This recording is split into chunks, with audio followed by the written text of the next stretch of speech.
Bismillahirrahmanirrahim. Saudaraku seiman, kita coba akan lengkapkan bahasan ini dengan kisah-kisah bagaimana orang salafus salih dulu yang pernah berbuat dosa lalu mereka bertaubat, ya. Kisah tentu yang sangat luar biasa, di antaranya adalah kisah taubatnya Tha'labah radhiyallahu anhu. Sahabat Nabi yang mulia ini adalah anak muda yang masih muda dan keimanan sudah tertanam dalam hatinya. Zaman dulu orang tidak punya kamar mandi dalam rumah, maka orang kalau mau pergi ke WC ataupun mau mandi, maka biasanya orang pergi ke padang pasir. Satu waktu Tha'labah radhiyallahu anhu ini keluar, kemudian dia ke padang pasir, lewat, bukan sengaja, lewat. Rupanya dia melewati sebuah tempat mandi tapi untuk seorang wanita Ansar, wanita dari Madinah, ya. Dan wanita ini terkenal, ya, sangat punya kecantikan dan kulitnya putih bersih. Dan ini bukan terlihat, telanjang bulat semuanya, tidak. Tetapi Tha'labah radhiyallahu anhu lewat. Zaman dulu tempat mandinya laki-laki sama perempuan untuk membedakannya, kalau laki-laki itu dibuat pelapa kurmanya sampai ke daerah kepala sehingga bagian kepala terlihat dan orang tahu di dalam itu adalah orang. Ini di padang pasir, dibuat kayak WC-WC umum gitu, ya, tapi masing-masing punya. Kalau perempuan tertutup semuanya, tetapi karena terbuat dindingnya dari pelapa kurma, ya, mirip dengan pelapa-pelapa kelapa kita sekarang, ya, ada serat-serat, ada lubang celah di antaranya, maka dia sempat lihat sepintas perempuan tersebut dan itu mengganggu hati dia. Begitu melihat langsung terganggu hatinya, padahal dia tidak niat untuk sengaja mengintip orang mandi. Maka dia merasa tulang-tulangnya gemetar, kesemutan, otot-ototnya merasa kesakitan dan lemas. Lalu kemudian dia segera naik ke atas sebuah bukit yang sangat tinggi di Madinah. 40 hari dia nggak pernah turun. 40 hari di atas gunung tersebut bertaubat kepada Allah Subhanahu wa taala. Salat di sana, dia makan minum di sana, pokoknya tidak mau pulang ke rumahnya. Nabi SAW memiliki tradisi, seringkali beliau kalau habis sholat melihat sahabat-sahabatnya. Tapi karena Tha'labah ini bukan orang yang sering ada di depan, maka Nabi SAW tidak melihat dia. Jibril AS datang setelah 40 hari dari masa perbuatan Tha'labah ini radhiyallahu anhu, mengatakan, "Hai Muhammad, Allah memerintahkan kau untuk memanggil Tha'labah yang sedang berada di atas gunung karena dia merasa bersalah dengan dosanya." Maka Nabi SAW mengutus beberapa sahabat mencari Tha'labah, ditemuilah, lalu dibawa. Begitu masuk ke dalam masjid, dia keringat dingin, wajahnya memerah, kehitam-hitaman, ketakutan sekali. Kata Nabi SAW, "Ada apa dengan engkau hai Tha'labah?" Dia mengatakan, "Ya Rasulullah, saya telah melakukan maksiat yang besar sekali." Kata Nabi SAW, rahmatnya Allah lebih luas, ya. Kemudian waktu itu diiqamahkan solat, maka solat Nabi SAW bersama para sahabat Tha'labah pun ada. Sementara solat Nabi SAW membaca ayat tentang neraka, maka Tha'labah pun pingsan dalam solatnya, pingsan. Setelah itu habis solat para sahabat menyampaikan, Nabi SAW datang membangunkan. Setelah bangun kata Nabi SAW, "Ada apa dengan kau hai Tha'labah?" "Ya Rasulullah, saya melakukan dosa yang sangat besar bagi saya. Selama 40 hari saya merasa terus dihantui dengan ketakutan atau diselimuti dengan ketakutan ini. Merasa luar biasa, ya. Masalah saya melihat wanita tidak sengaja yang lagi mandi." Maka dia pun berkata, Nabi SAW mengatakan, "Rahmat Allah luas, mohon ampunlah." Dia mengatakan, "Ya Rasulullah, tapi hati saya masih betul-betul terganggu dengan ini." Ya. Maka Nabi SAW setelah mengatakan rahmat Allah luas, pulanglah semua sahabat ke rumah, sampai beritakan Nabi SAW kalau Tha'labah sakit di rumahnya. Maka Nabi SAW datang ke rumahnya, kemudian ingin meletakkan kepala Tha'labah di atas paha Nabi SAW. Tha'labah terus berusaha menjauh radhiyallahu anhu. Kata Nabi SAW, "Kenapa kau jauhkan kepalamu dariku?" Dia mengatakan, "Ya Rasulullah, kepalaku penuh dengan dosa." Ini bayangkan sosok seorang sahabat yang hanya sekedar melihat tidak sengaja wanita, ya, yang sedang mandi, itu pun cuma di celah-celah pelapa-pelapa kurma itu. Maka Nabi SAW mengatakan rahmat Allah luas. "Apa yang kau rasakan hai Tha'labah?" Kata Nabi SAW. Kata Tha'labah, "Ya Rasulullah, semenjak saya lakukan perbuatan tersebut, hatiku rasanya seperti sedang direngut, ya, seperti ditekan dengan sesuatu. Tulang-tulangku dan otot-ototku seperti kesemutan semuanya. Aku merasa ketakutan yang luar biasa. Apa harapanmu, kata Nabi SAW? Dia bilang, harapanku agar Allah memaafkan semua dosa-dosaku. Ya, bukan cuma itu saja, aku memaafkan, mohon supaya Allah maafkan semua kesalahanku. Maka Nabi SAW mendapat wahyu dari Jibril AS. Jibril mengatakan, sampaikan kepada Tha'labah, hai Muhammad, kalau Allah sudah memaafkan bukan cuma itu tapi semua dosanya. Maka Nabi SAW mengatakan, hai Tha'labah, terimalah berita gembira, karena sungguhnya Tuhanmu Allah telah memaafkanmu, dan ini Jibril datang menyampaikan wahyu itu.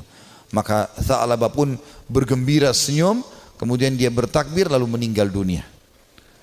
Maka pada saat dia wafat, teman-teman sekalian radhiyallahu anhu, sahabat Nabi yang mulia, saking takutnya dengan Allah sampai mati, meninggal, ajalnya datang.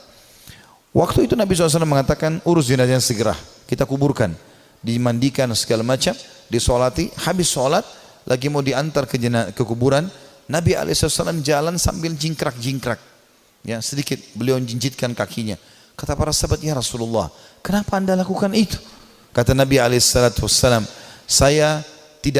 saya merasa malu dengan para malaikat, dan saya tidak bisa menghitung jumlah mereka yang sedang datang melayat jenazahnya Tha'labah radhiyallahu anhu.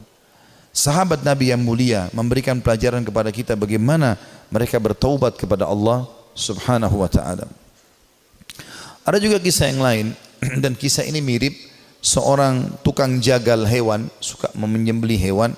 Dengan juga ada pernah kisah seorang, ya, tukang fitnah. Dua-duanya mirip kisahnya, tapi saya satukan saja. Ini disebutkan oleh para ulama tentang kisah taubatnya orang-orang terdahulu. Dua-duanya ini, tapi di waktu yang berbeda, di tempat yang berbeda. Pernah melihat seorang wanita dan dia tertarik dengan wanita tersebut, ya. Hampir setiap hari dia melemparkan godaannya kepada wanita-wanita ini.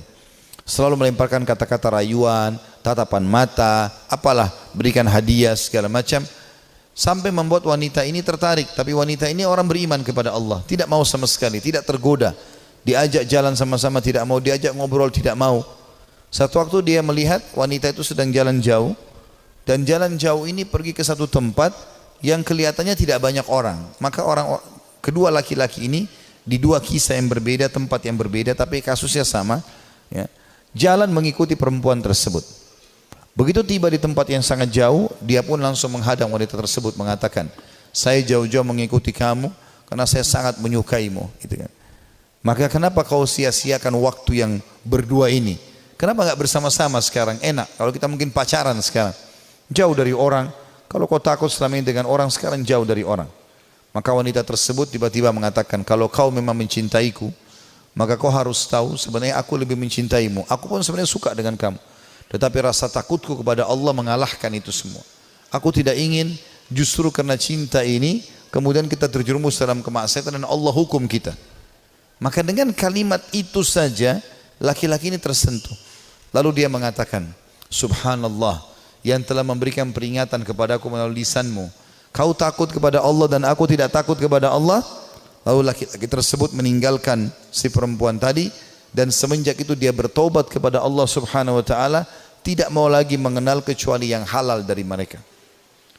Seorang salafus saleh yang lain yang luar biasa, dia karena takutnya dengan fitnah wanita, maka dia mengatakan, ya Allah, jadikanlah seluruh wanita yang tidak halal bagiku, ya, tidak ada perbedaan, atau hilangkan syahwatku dari seluruh wanita yang tidak halal bagiku.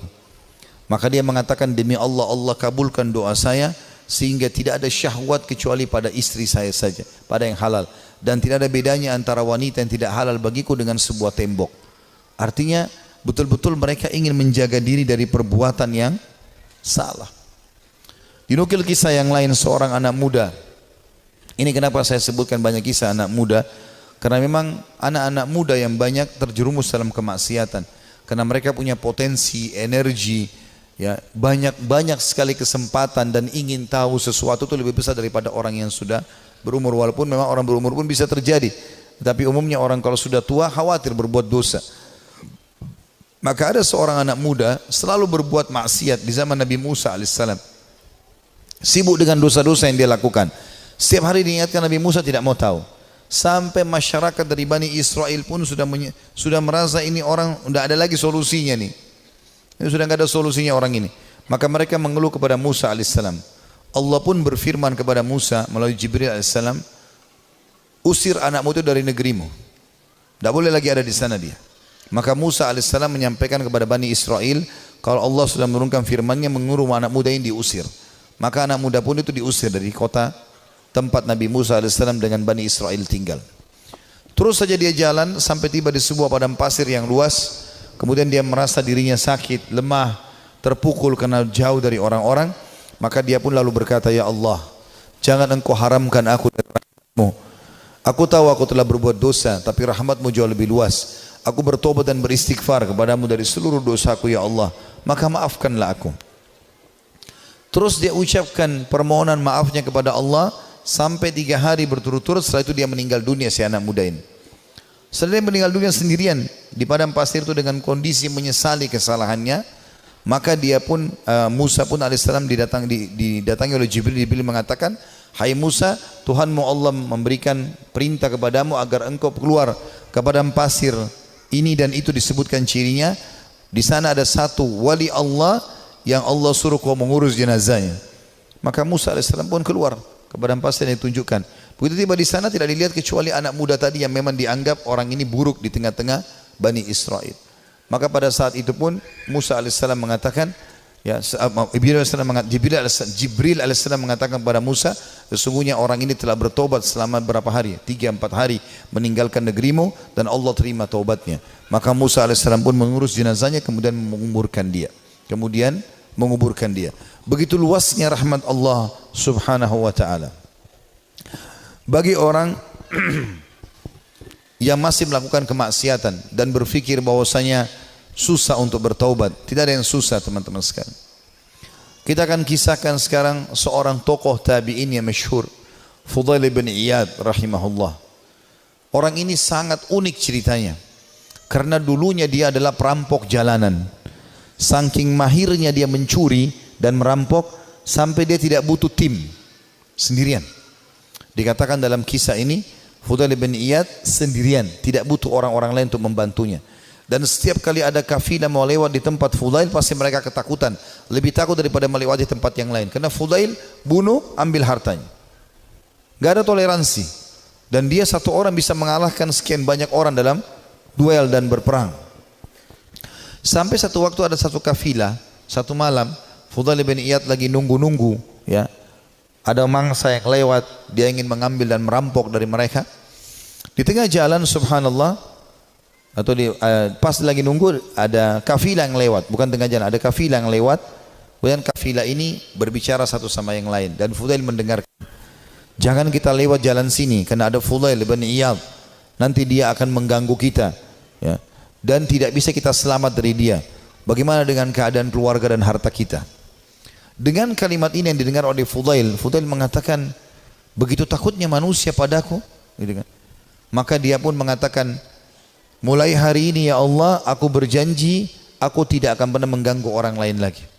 Dalam riwayat yang lain, Fudail lalu keluar, lalu menemui mereka, lalu mengatakan, akulah Fudail bin Iyad yang kalian sebutkan tadi. Dan karena perkataan kalian tadi, aku merasa aku telah menakut-nakuti manusia. Maka dengan itu aku akan berhenti dan tobat dan kalian akan jadi saksi. Lalu Fudail menghormati mereka menjadi tamu pada malam itu. Mulailah Fudail menyembelikan buat mereka hewan, dia berburu sendiri malam itu, dia sembelikan, dia biarkan mereka membuat kemah di sekitarnya. Setelah dia membakar makanan, dia menyiapkan makanan buat mereka, rupanya ada satu orang dari kafilah itu, orang saleh, membaca firman Allah subhanahu wa ta'ala yang berbunyi, ini disebutkan dalam surah Al-Hadid, ya, ayat 16.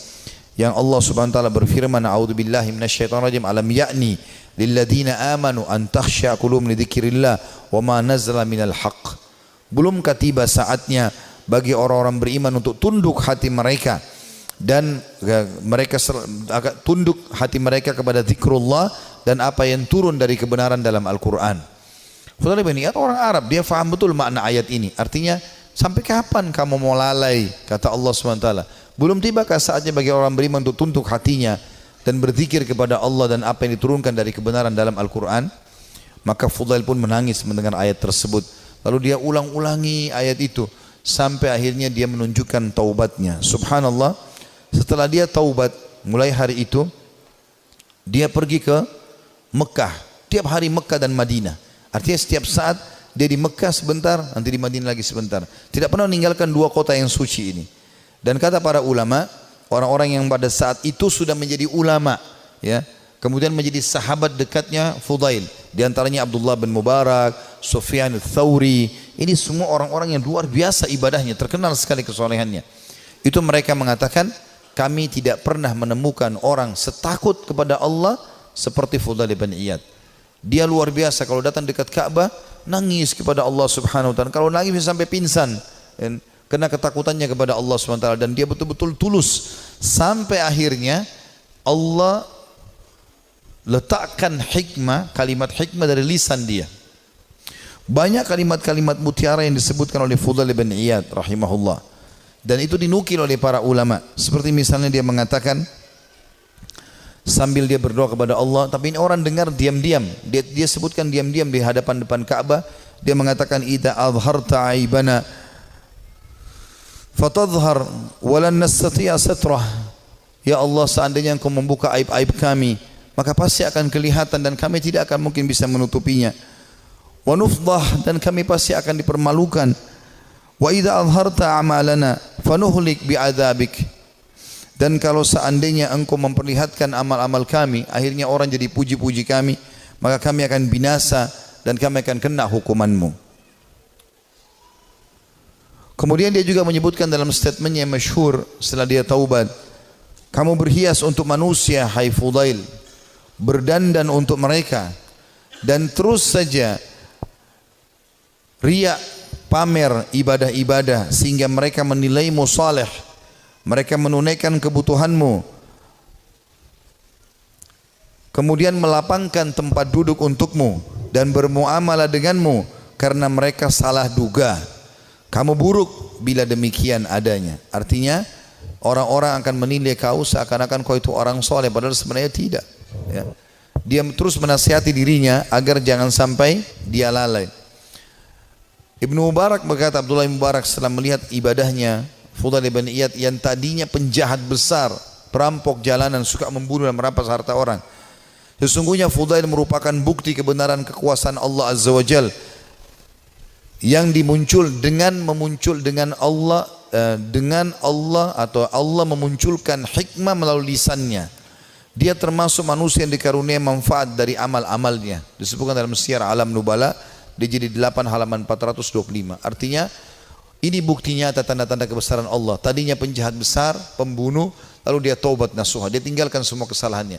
Allah tidak mau tahu masa lalu orang, tapi Allah Subhanahu wa taala menilai sekarang ke depan. Fudail berkata kepada seseorang yang bertanya, bagaimana caranya supaya bisa menjadi takut kepada Allah sebagaimana anda ini takut? Ya, anda bisa taubat seperti ini, luar biasa. Kata dia, kosongkan hatimu untuk sedih dan takut sampai keduanya dapat bersarang. Apabila keduanya bersarang di hatimu, maka keduanya akan membentengimu dari melakukan maksiat dan menjauhkan dirimu dari api neraka. Disebutkan juga dalam Syiar Alam Nubala jilid 8 halaman 438. Artinya dia mengatakan, yang membuat saya seperti ini, saya sengaja menanamkan rasa takut saya kepada Allah. Saya mempelajari tentang kemahabesarannya Allah Subhanahu wa taala sebagai pencipta, beratnya siksaannya kalau melanggar terus-menerus, ya. Kemudian saya biarkan tersarang dalam hati saya, maka akhirnya itu membentengi saya dari kemaksiatan. Dia juga berkata, sedih karena Allah di dunia menghilangkan keresahan di akhirat, dan terlalu gembira di dunia menghilangkan manisnya ibadah. Nah, artinya dia mengatakan sedih karena Allah di dunia, maksudnya merasa rindu dengan surga, takut dengan dosa, menghilangkan keresahan di akhirat. Tidak akan mungkin bersatu antara dua kesedihan, gitu kan. Dan terlalu gembira dengan dunia, tidak pernah ada cobaannya misalnya, tapi walaupun tidak mungkin, ya pasti manusia akan diuji oleh Allah SWT supaya dia tidak terlalu bergantung pada dunia ini. Dan terlalu gembira dengan dunia berlebih-lebihan sampai terbahak-bahak, sampai luar biasa merasa hidupnya harus selalu kegembiraan, padahal itu juga tidak mungkin terjadi, maka akan membuat, ya, atau menghilangkan manisnya ibadah. Dia juga menasihati dirinya setelah dia taubat mengatakan, wahai jiwa, kasihan kamu ini. Kau selalu berbuat buruk, namun kau mengira dan merasa dirimu baik. Kamu tidak tahu, tetapi merasa selevel dengan ulama. Kamu kikir, tapi kamu merasa dirimu dermawan. Kamu bodoh, tapi kamu merasa pintar dan cerdas.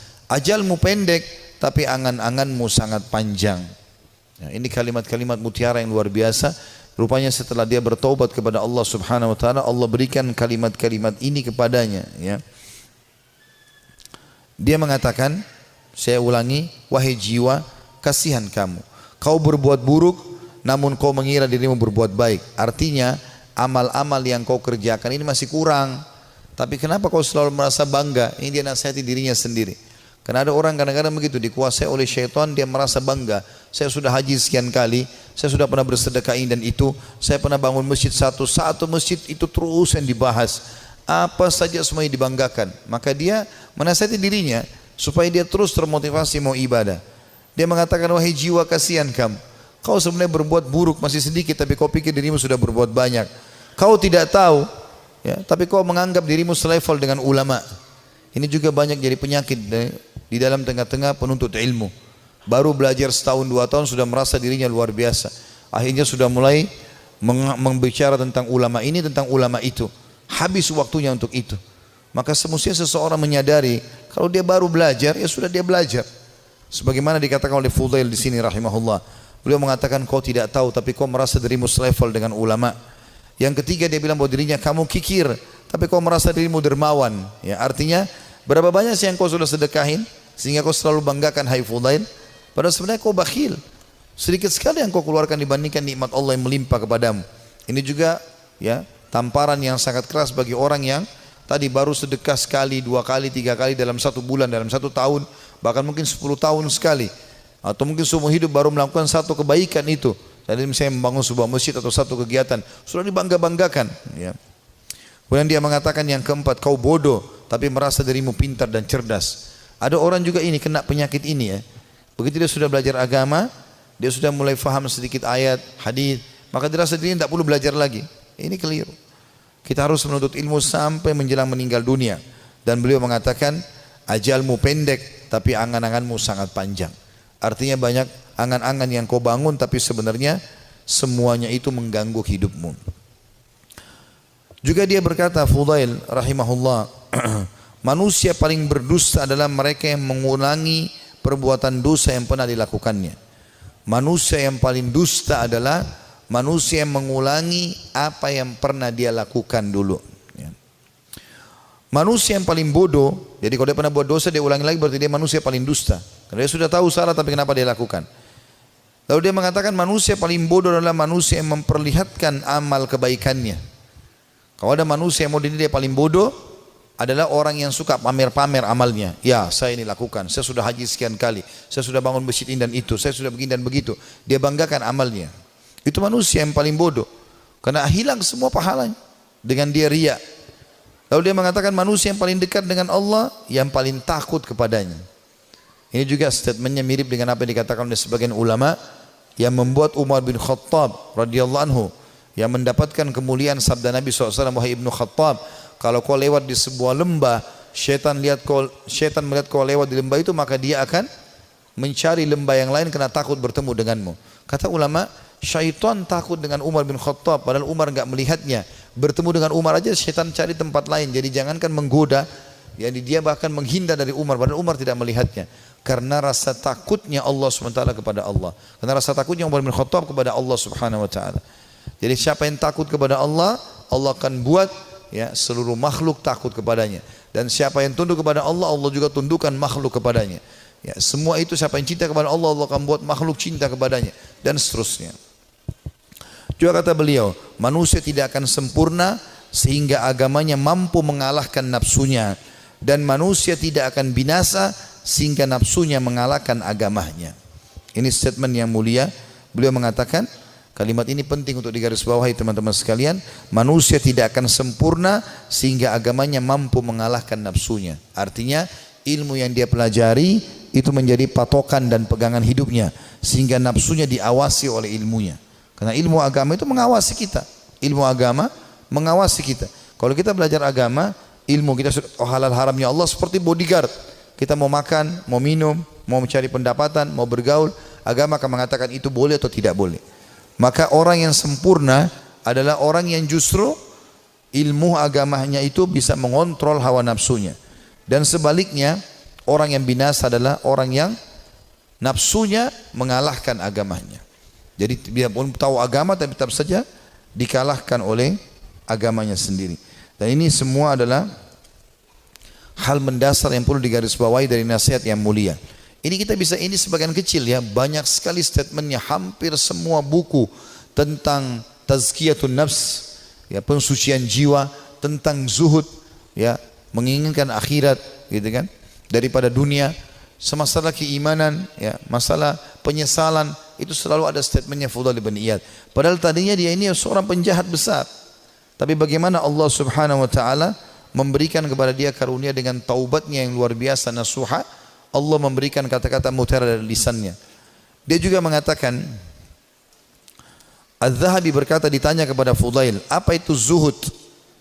Apa itu zuhud? Mendahulukan akhirat dari dunia. Dia mengatakan banyak qanaah. Qanaah artinya merasa puas, ya, dengan apa yang telah Allah berikan. Itu namanya zuhud, kata beliau.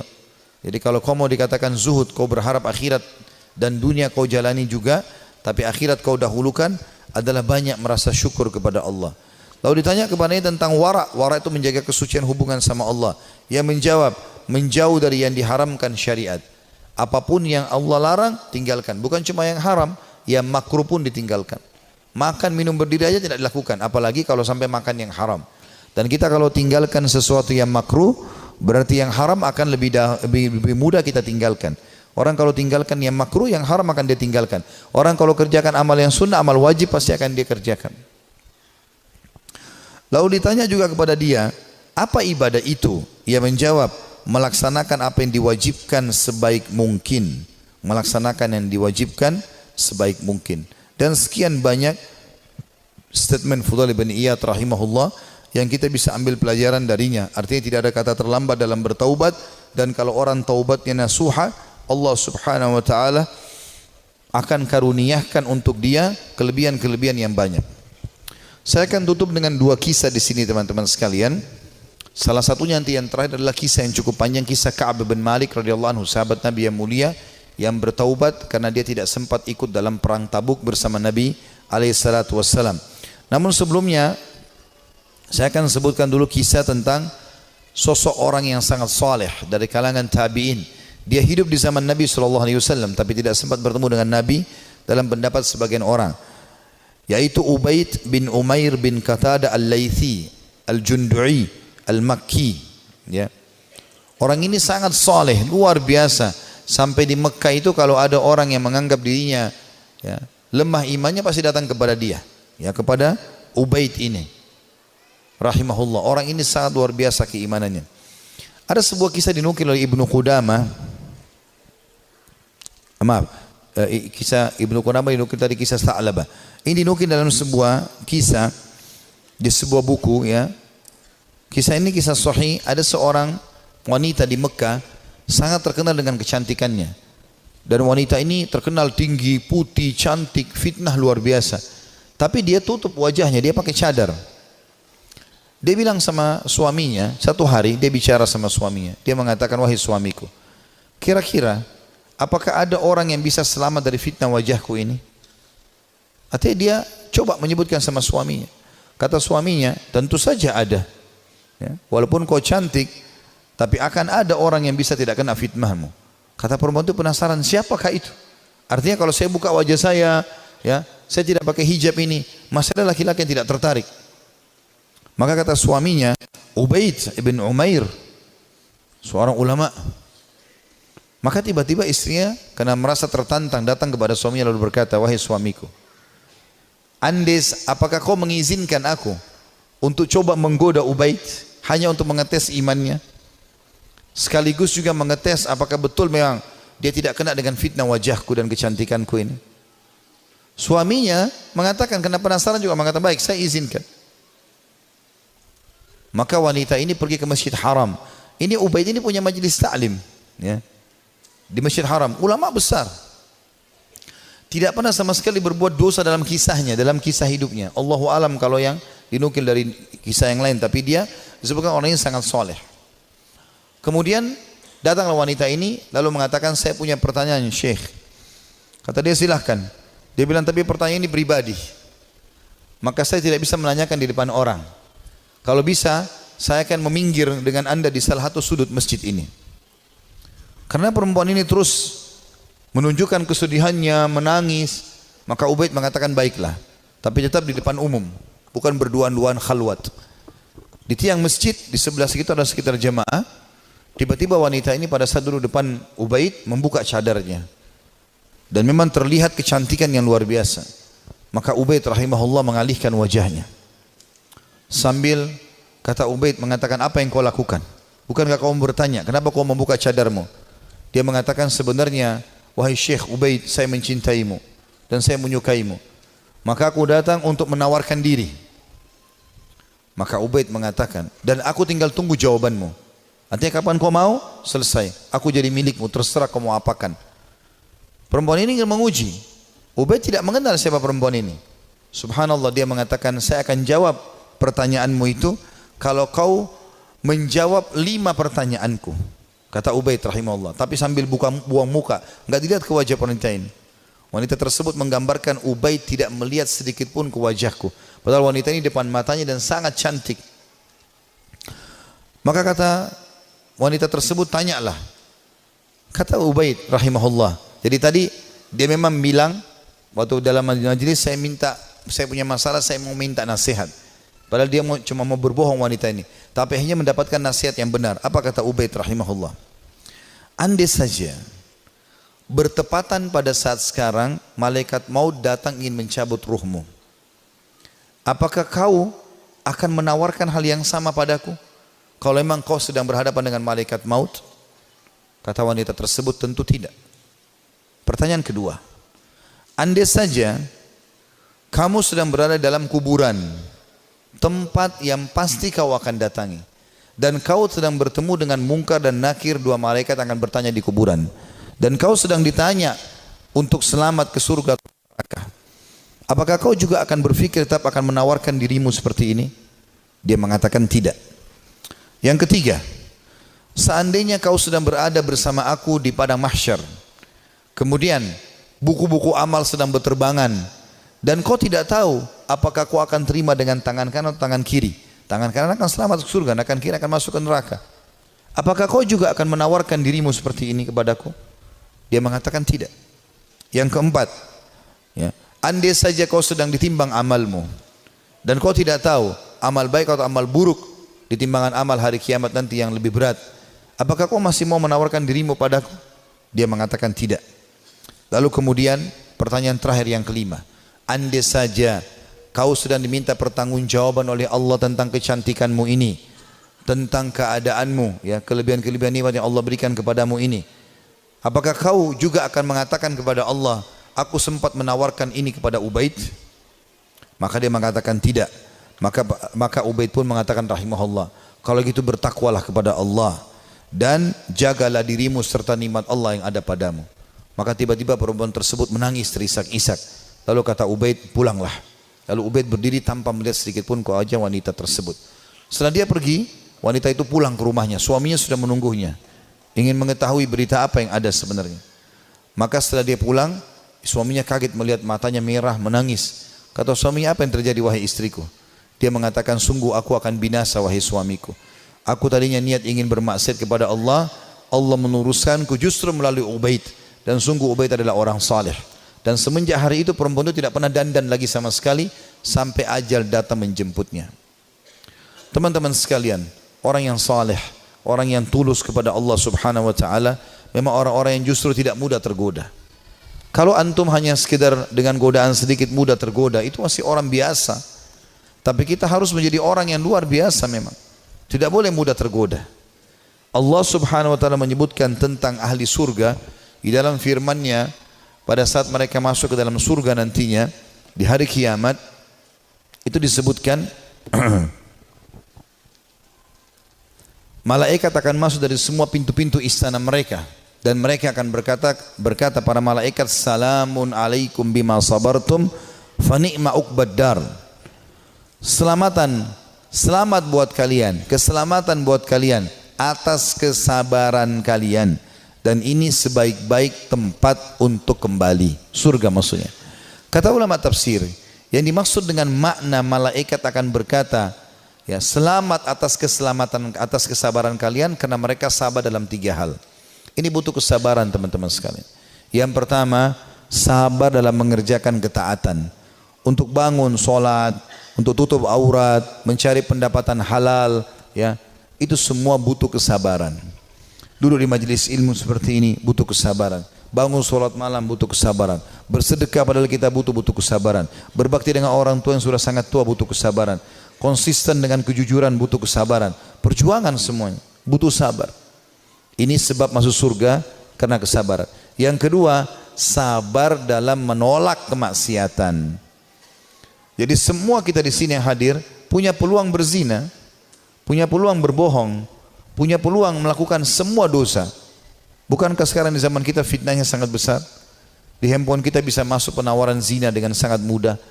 Bukankah sangat mudah kita untuk riba, menipu, mencuri, apa saja? Tapi subhanallah butuh kesabaran. Sabar dalam meninggalkan kemaksiatan. Sabar. Dan kata ulama, beda pahalanya antara orang yang meninggalkan maksiat karena dia tidak punya peluang. Misal dia cuma sepintas lihat spanduk ajakan untuk ke diskotik, atau dia ada penawaran apa, lalu dia bilang, ya saya nggak suka, cuma sebatas itu. Beda pahalanya dengan orang yang sedang bergejolak godaan yang luar biasa. Jadi misalnya memang lagi ada lawan jenis yang mengganggu dia, kemudian dia bergejolak juga ingin mengikuti hawa nafsunya, itu beda pahalanya. Nabi Yusuf alaihissalam waktu digoda oleh wanita istri raja yang ratu Mesir, itu Allah mengatakan, walaqad hamma bihi wa hamma biha laula ar-ra'a burhana rabbi. Ya. Yusuf sudah cenderung sama perempuan itu cenderung pada Yusuf. Artinya Nabi Yusuf alaihissalam manusiawi, tapi beliau coba berusaha menghindar, sabar, menghindar terus sampai akhirnya Allah SWT berikan tanda-tandanya, akhirnya selamat dari godaan tersebut, gitu kan. Artinya kesabaran di sini butuh ekstra pada saat ada peluang untuk berbuat dosa itu. Dan yang ketiga, sabar dengan cobaan harian. Sabar dengan cobaan harian. Izinkan saya teman-teman sekalian kita tutup dengan ini insyaallah, ya, kisah tentang Ka'ab bin Malik radhiyallahu anhu. Dan kisah ini adalah kisah yang sangat unik dari seorang sahabat Nabi yang taubat nasuha dari dosanya. Tapi kisah ini memang cukup panjang, saya akan bacakan, ya. Dia mengatakan dalam riwayat Bukhari, dalam riwayat yang sahih, aku tidak pernah tertinggal, kata Ka'ab bin Malik, dari Rasulullah SAW dalam peperangan apapun yang dipimpin oleh beliau, kecuali dalam perang Tabuk. Dan perang Tabuk ini terjadi perang terakhir Nabi SAW sebelum beliau meninggal. Setelah pembebasan kota Mekah, beliau menuju ke wilayah Tabuk, dan Tabuk ini jaraknya sangat jauh dari Madinah, dan waktu itu musim panas. Dan musim panas ini puncak-puncaknya panas, biasanya buah kurma lagi sangat bagus, ya, hasil panennya. Justru makin panas makin bagus kualitas kurma.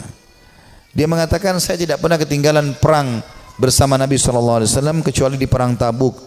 Memang aku juga tertinggal dalam perang Badar, namun tidak ada seorang pun yang tertinggal waktu itu dicelah. Karena Rasulullah SAW dan kaum muslimin keluar untuk menghadang kafilah dagang Quraisy yang pulang dari Syam, hingga kemudian Allah mempertemukan mereka dengan musuh mereka tanpa rencana. Maksudnya perang Badar, ya.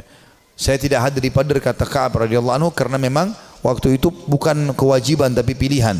Cuma di perang Tabuk memang kewajiban, dan aku terlalaikan pada saat itu. Kata beliau, dan sebelumnya aku telah hadir bersama Rasulullah SAW pada malam Aqabah. Aqabah ini nama Jumrah, Jumrah Aqabah. Orang kalau haji biasa tahu masalah itu, tempat melontar Aqabah. Aqabah itu sebuah bukit yang kecil, namun bisa dinaiki oleh orang dan bisa orang merasa tinggi dari tempat itu, diistilahkan dengan Aqabah. Pada malam Aqabah, waktu Nabi SAW sebelum hijrah ke Madinah, pernah ada baiat Aqabah, janji setia di Aqabah, dan Ka'ab hadir pada saat itu. Dan sebelumnya kata beliau, aku telah hadir bersama Rasulullah SAW pada malam Aqabah sewaktu kami bersumpah setia membela Islam. Ya. Dia mengatakan, dan kehadiranku di malam itu tidak bisa digantikan dengan perang Badar. Walaupun perang Badar lebih dikenang di tengah orang-orang daripada Baiat Aqabah atau janji setia di Aqabah.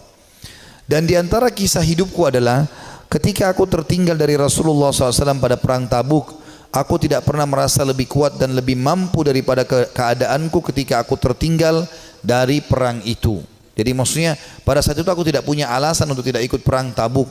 Waktu itu Nabi SAW mewajibkan semua laki-laki yang kuat dan tidak punya udzur. Ya. Pada saat itu aku sangat kuat, belum pernah aku sekuat itu sebelumnya. Demi Allah, aku sebelumnya tidak pernah memiliki dua kendaraan, namun di perang itu aku memilikinya.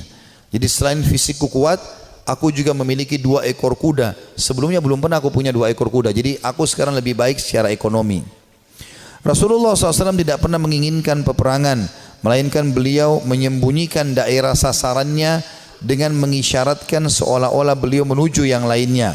Hingga pada perang itu Rasulullah SAW berperang menuju Tabuk dalam musim yang sangat panas dan menghadapi perjalanan yang sangat jauh menempuh padang pasir.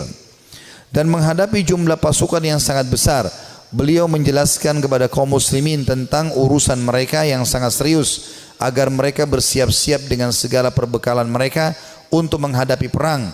Beliau menjelaskan kepada mereka arah mana yang hendak beliau tuju. Artinya pada saat itu Nabi SAW mewajibkan semua laki-laki, dan Nabi mengingatkan, ini yang kita datangi pasukan Romawi, jumlahnya sampai 250.000 personil. Jumlah sahabat itu sekitar 30.000 saja. Ya.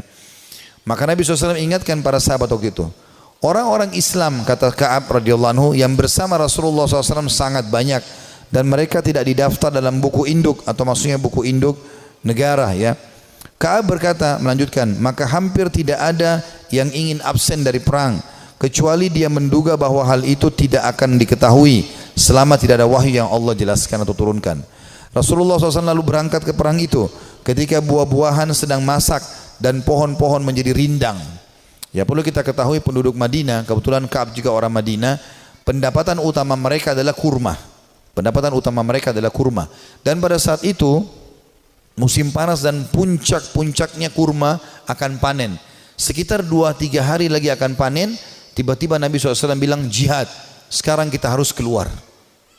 Maka ini ujian yang sangat luar biasa. Beliau mengatakan Rasulullah SAW berangkat pada perang itu ketika buah-buahan sedang masak dan pohon-pohon menjadi rindang. Maka aku lebih cenderung kepadanya, kepada hasil panen. Rasulullah SAW dan kaum muslimin yang bersamanya sedang berkemas-kemas, dan aku pun segera pulang untuk bersiap-siap bersama beliau. Tapi setelah aku pulang, aku tidak melakukan apa-apa. Aku berkata dalam hati, aku bisa melakukannya kapan saja aku mau. Begitulah keanggapan terus mengenyergapku, hingga orang-orang terus berbenah dengan serius. Maka pada pagi harinya Rasulullah SAW dan kaum muslimin bersamanya berangkat menuju perang. Sementara aku belum melakukan persiapan apa-apa. Kemudian aku beranjak lalu kembali tapi tanpa melakukan apa-apa. Hal itu membuat akhirnya aku tidak berangkat dan aku tertinggal. Dan aku bertekad akan menyusul mereka ya pada saat tiba di sore hari. Dan seandainya saja aku lakukan itu, maksudnya menyesal, coba aku lakukan ya. Namun kemudian hal tersebut tidak ditakdirkan untukku. Maka ketika aku keluar ke tengah manusia setelah keberangkatan Rasulullah SAW, aku merasa bersedih dan aku tidak melihat seorang panutan untukku kecuali laki-laki yang tercelah karena kemunafikannya, atau orang yang diterima uzurnya dari Allah SWT dari kalangan orang-orang yang lemah. Rasulullah SAW tidak menyebut-nyebutku hingga beliau sampai di Tabuk. Beliau bersabda sambil duduk di tengah pasukan Tabuk, apa yang dilakukan oleh Ka'ab bin Malik? Maka salah seorang dari Bani Salamah berkata, wahai Rasulullah, dia tertahan oleh pakaian burdahnya dan sibuk melihat kedua sisi tubuhnya.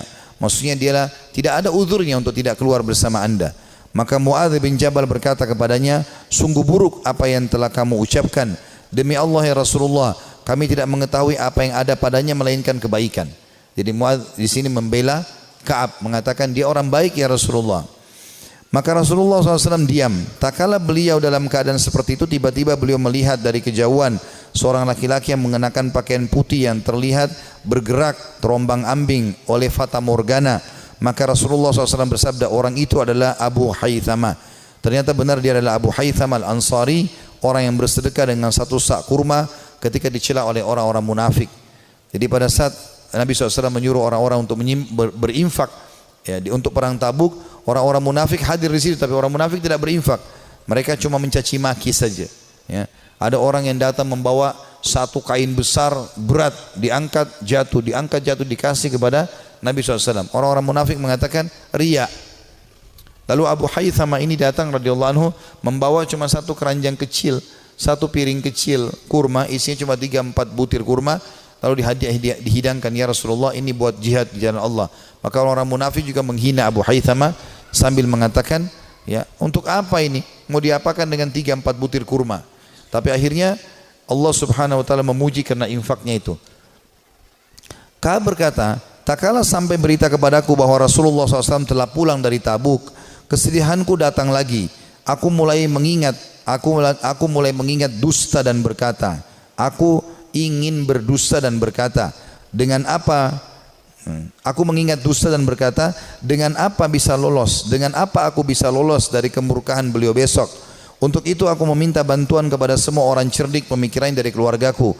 Maka tak kala diberitahu bahwa Rasulullah SAW telah mendekati Madinah, hilanglah dariku segala pikiran yang batil, hingga aku benar-benar mengetahui bahwa aku tidak akan selamat dari beliau dengan apapun selamanya. Maka aku bertekad untuk bersikap jujur kepada beliau. Rasulullah SAW tiba pada keesokan harinya, dan biasanya apabila pulang dari safar, beliau memulai dengan masjid. Dan beliau sholat 2 rakaat kemudian duduk di hadapan orang-orang. Ketika beliau melakukan demikian, orang-orang yang tidak ikut perang mendatangi beliau untuk menjelaskan uzurnya dan bersumpah kepada beliau. Mereka bersumpah, mereka berjumlah kurang lebih 80 orang yang tidak ikut berperang di perang Tabuk. Maka beliau menerima lahir mereka, membaiat mereka dan memohon ampun untuk mereka, serta menyerahkan rahasia mereka kepada Allah Subhanahu wa taala. Hingga aku datang, tak kala aku mengucapkan salam, beliau tersenyum dengan senyuman orang yang marah. Kemudian beliau berkata, kemarilah. Aku datang berjalan hingga aku duduk di hadapan beliau. Beliau sallallahu alaihi wasallam berkata kepadaku, kata Ka'ab, apa yang membuatmu tidak ikut serta dalam perang Tabuk? Bukankah kamu telah membeli kendaraanmu, ada kudamu? Ka'ab berkata, aku berkata, wahai Rasulullah, sesungguhnya aku demi Allah, seandainya aku duduk di hadapan orang selain anda dari penduduk dunia, pasti aku yakin bahwa aku akan lolos dari murkahnya dengan sebuah alasan, karena aku telah diberi kemampuan untuk berdebat. Akan tetapi demi Allah, aku benar-benar mengetahui bahwa jika hari ini aku menceritakan kepada anda jus cerita dusta yang dengannya anda bisa merelakanku, tentu tidak lama Allah pasti akan menjadikan anda murka kepadaku. Dan apabila aku menceritakan kepada anda dengan cerita yang jujur, pasti anda murka kepadaku karenanya. Sesungguhnya dengan kejujuran ini aku akan menghadap atau akan mendapatkan akibat yang baik dari Allah. Demi Allah aku tidak punya uzur. Demi Allah aku merasa tidak pernah sekuat dan sekaya daripada keadaanku sekarang pada saat aku tidak ikut Tabuk bersama anda. Maka Rasulullah SAW bersabda, adapun orang ini maka ia telah berkata jujur, maka berdirilah hingga Allah memberikan keputusan kepadamu. Ringkas cerita ini cukup panjang, saya ringkaskan. Maka Ka'ab pun berkata, aku pun merasa plong karena merasa jujur dengan Nabi SAW. Walaupun pada saat itu turun wahyu memperingatkan Nabi SAW untuk memboikotku dengan kedua temanku. Jadi kebetulan ada 2 temannya dari 80 orang tadi yang dianggap orang yang sangat dekat dengan Nabi SAW dan tidak ada punya uzur untuk hadir. Maka kata Ka'ab, kedua orang temanku ini dan aku disuruh boikot oleh Nabi SAW. Maka tidak dijawab salam kami, tidak senyum pada kami, tidak ada yang salaman pada kami. 3 orang ini. Kata Ka'ab radhiyallahu anhu, terus saja ya berlalu beberapa hari sampai aku masuk ke masjid. Kalau kedua temanku menangis di rumahnya dan tidak pergi sholat di masjid, sementara aku sendiri tetap masuk ke masjid dan aku menemukan semuanya orang membuang wajah, tidak ada yang salam. Dan pada saat aku melihat ke arah Nabi SAW, Nabi SAW membuang wajahnya. Tapi kalau aku sedang tidak lihat ke arah Nabi, Nabi sedang melihat ke arahku. Aku terus saja berjalan dalam kondisi tersebut rasanya jantungku, ya hidupku sempit karena betul-betul diboikot pada saat itu. Setelah berjalan kurang lebih 30 hari, sebulan dari masa itu, maka datang perintah dari Nabi SAW, perintah dari Allah agar ketiga orang ini menjauhi istri-istri mereka, termasuk Ka'ab. Maka mereka pun ya melakukan itu. Kata Ka'ab waktu datang utusan Nabi SAW, apakah Nabi menyuruh aku menceraikan istriku? Kata Nabi SAW, kata utusan Nabi SAW, tidak, sama sekali tidak.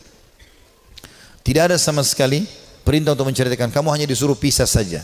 Kemudian kedua sahabatku, kata Ka'ab, memohon kepada Nabi SAW agar istri-istri mereka memohon kepada Nabi SAW untuk tetap bisa serumah walaupun tidak ada biologis, tapi melayani makan dan minum suaminya. Lalu Nabi SAW izinkan, tapi tidak ada biologis di antara mereka. Lalu kata orang-orang kepada Ka'ab, hai Ka'ab, kenapa kau tidak minta seperti dua sahabatmu tadi? Minta agar ya Nabi SAW izinkan istrimu melayani walaupun tidak ada biologis. Kata dia, tidak, demi Allah, saya akan menjalani hukuman ini semaksimal mungkin supaya juga pengampunannya maksimal. Kata Ka'ab, dalam kondisi seperti itu, satu Madinah memboikot, istriku juga tidak boleh serumah denganku, maka aku menemui seseorang yang datang dari luar Madinah lalu teriak-teriak sambil mengatakan, mana Ka'ab bin Malik, mana Ka'ab bin Malik. Begitu aku melihat orang tersebut, aku mengatakan aku Ka'ab. Orang itu menyerahkan sebuah surat yang ternyata dari Raja Ghassan, seorang raja yang kafir kepada Allah Subhanahu wa taala, yang memang memusuhi Nabi SAW. Maka dia mengatakan, telah sampai dari Raja Ghassan kepada Ka'ab bin Malik, telah sampai kepada kami bagaimana sikap perilaku sahabatmu itu, ya. Nabi SAW memboikotmu, maka kalau kau datang kepada kami akan muliakan kamu, kami akan berikan kamu kedudukan, ya. Datanglah kepada kami, maksudnya disuruh murtad, tinggalkan agama Islam, datang kepada Ghassan. Maka kata Ka'ab, demi Allah ini cobaan yang lain, aku akan bersabar. Lalu dia membuang dan membakar surat tersebut. Berjalan waktu, kata Ka'ab, saya terus aja datang ke masjid, aku datang ke masjid, sholat, dan tetap saya tidak bisa buat apa, dan rasanya dada ini sudah sempit luar biasa. Sampai puncaknya di hari ke-50. Di hari ke-50. Setelah 50 hari kami diboikot, dan aku kebetulan lagi ada di depan rumahku, baru selesai mengerjakan sholat duha, kemudian tiba-tiba turun wahyu kepada Nabi SAW menerima taubat kami bertiga. Maka dua orang sahabat Nabi dan aku tidak bisa melupakan itu, ya, datang dan mereka berlumba-lumba, yang satu menunggangi unta, yang satu berlari, saking gembiranya ingin menyampaikan berita gembira kepada Ka'ab. Maka dua-dua berlari, karena yang naik kuda lebih cepat, maka yang di atas yang sedang berlari pakai kaki, ya, itu naik ke atas pohon kurma lalu teriak dari jauh, wahai Ka'ab, terimalah berita gembira, terimalah berita gembira dari pertama atau dari semenjak kau dilahirkan oleh ibumu, semenjak kau dilahirkan oleh ibumu, sesungguhnya telah turun wahyu Allah menerima taubatmu. Maka kata Ka'ab, aku belum pernah merasa bumi sesempit itu sebelumnya, dan aku belum pernah merasakan bumi seluas itu setelahnya. Artinya sebelum datang berita gembira ini, bumi sangat sempit rasanya, dadaku sempit, semuanya jadi susah hidup ini. Tapi setelah sampai berita gembira ini, aku pun bahagia ataupun tentram, dan aku merasa luar biasa. Saking gembiranya aku membuka bajuku dan aku memberikan kepada pemberi berita gembira tersebut. Aku pakai baju lain, aku datang kepada Nabi SAW. Aku menemukan para sahabat tersenyum, bersalaman denganku, menyampaikan berita gembira, dan aku sangat terharu. Orang-orang pada menangis. Aku menemui Nabi SAW. Lalu Nabi SAW mengatakan, wahai Ka'ab, terimalah berita gembira dari pertama kau dilahirkan oleh ibumu. Kata Ka'ab, ya Rasulullah, aku telah mengambil pelajaran dan bersyukur kepada Allah, dan aku berjanji kepada anda, mulai hari ini aku tidak akan pernah berdusta selamanya, karena kejujuranku lah yang telah membuat Allah menyelamatkanku. Saudaraku si iman, kisah-kisah seperti ini, walaupun ini cukup panjang tadi disampaikan, karena memang ini kisah cukup panjang di dalam riwayat Bukhari, saya meringkaskan bagaimana orang-orang salafus saleh kembali kepada Allah Subhanahu wa taala. Yang paling penting, setelah kita kembali ke jalan Allah Subhanahu wa taala, sebelum ajal datang, karena kalau ajal datang kita akan menyesal, kita akan berharap solat duha yang pernah kita tinggalkan 2 rakaat kita akan lakukan, kita akan berharap kembali ke dunia senyum dengan seorang muslim lalu kita meninggal dunia, kita berharap bisa menyedekahkan seluruh harta yang kita miliki, kita berharap berbakti dengan kedua orang tua kita yang masih hidup, kita berharap bisa berbuat baik dengan tetangga, dengan masyarakat, dengan siapa saja. karena semua itu akan ada nilai pahala yang di sisi Allah Subhanahu wa taala. Sebelum itu terjadi, teman-teman sekalian, penyesalan, sekarang kesempatan kita kembali kepada Allah Subhanahu wa taala. Allah mengatakan wa anibu ila rabbikum wa aslimu lah. Tadi sudah saya bacakan dalam surah Az-Zumar. Kembalilah kalian ke jalan Tuhan kalian dan tunduklah kepadanya. Menjadi orang yang baik, orang yang patuh kepada Allah, orang yang saleh dan salehah, mulia. Dia akan makan, dia akan minum, dia akan punya jabatan, dia akan punya harta, dia akan punya pasangan yang baik seperti dia akan punya anak-anak yang baik dan soleh. Allah akan berikan kebahagiaan, dan di akhirat dia akan dapatkan juga yang terbaik. Allah janjikan surga yang luas. Dia akan tinggal tunggu ajal datang saja lalu masuk ke surganya. Orang-orang yang fasik, makannya susah, ya, hidupnya susah.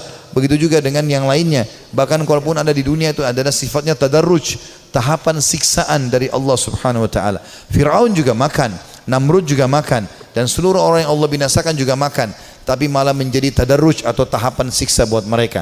Mereka makin lalai, akhirnya mereka meninggal dalam keadaan kufur, dan penyesalan abadi selamanya bagi Fir'aun sampai tidak ada waktunya, dan kegembiraan bagi Musa alaihissalam sampai tidak ada waktunya. Ini semua akan kekal. Allahu a'lam. Dan ini yang kita sampaikan teman-teman sekalian, mudah-mudahan bisa diambil manfaatnya. Kalau ada benar dari Allah, kalau ada salah dari saya mohon dimaafkan.